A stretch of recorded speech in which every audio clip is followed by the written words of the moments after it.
Typiquement, toute cette floraison de lierre, elle n'existait pas avant le confinement et que typiquement ça fait partie des questions qu'on va se poser. Je pense qu'on n'a pas forcément à le couper.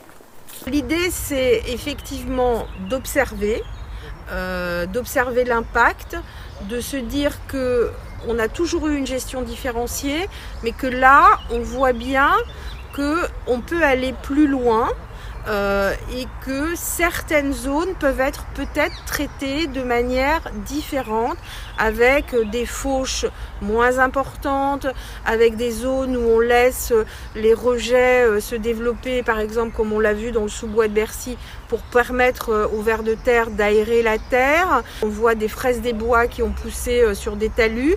Peut-être que ces talus, il faut les laisser se développer et ne les gérer qu'une fois par an. Donc c'est ça qu'on est en train de faire aujourd'hui, de manière effectivement à pouvoir amplifier la biodiversité dans nos parcs et jardins à Paris.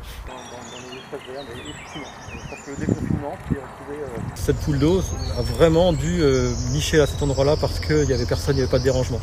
En temps normal, on l'aurait sans doute pas vue ici, elle aurait niché dans les roseaux, dans des berges bien abritées, dans des buissons.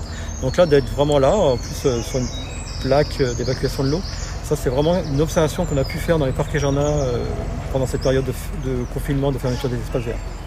On n'a pas vu apparaître des nouvelles espèces à Paris. Par contre, ça a révélé ces espèces, on a pu les observer. Les renards au Père-Lachaise étaient sans doute là avant. Ça a été là avant, on le sait.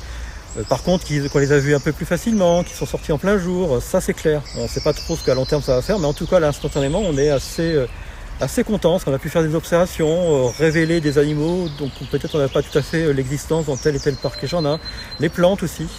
Un collègue a pu faire un inventaire au parc Montsouris, il a identifié plus de 200 plantes, quasiment 200 plantes qui dans les prairies, dans tout le parc Montsouris, dans le 14e.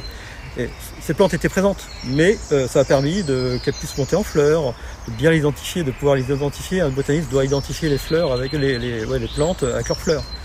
Donc ça, c'est vraiment été un gain, on va le voir, on va capitaliser tout ça sur le long terme pour documenter toute cette période. Et puis peut-être si on peut émettre des prescriptions pour le moyen terme, le long terme, et protéger certains endroits dans les espaces verts, ceux qu'on aura identifiés étant très riches, présence d'orchidées dans certains endroits, présence d'insectes majeurs, il y a des espèces d'insectes qu'on a découverts très très récemment.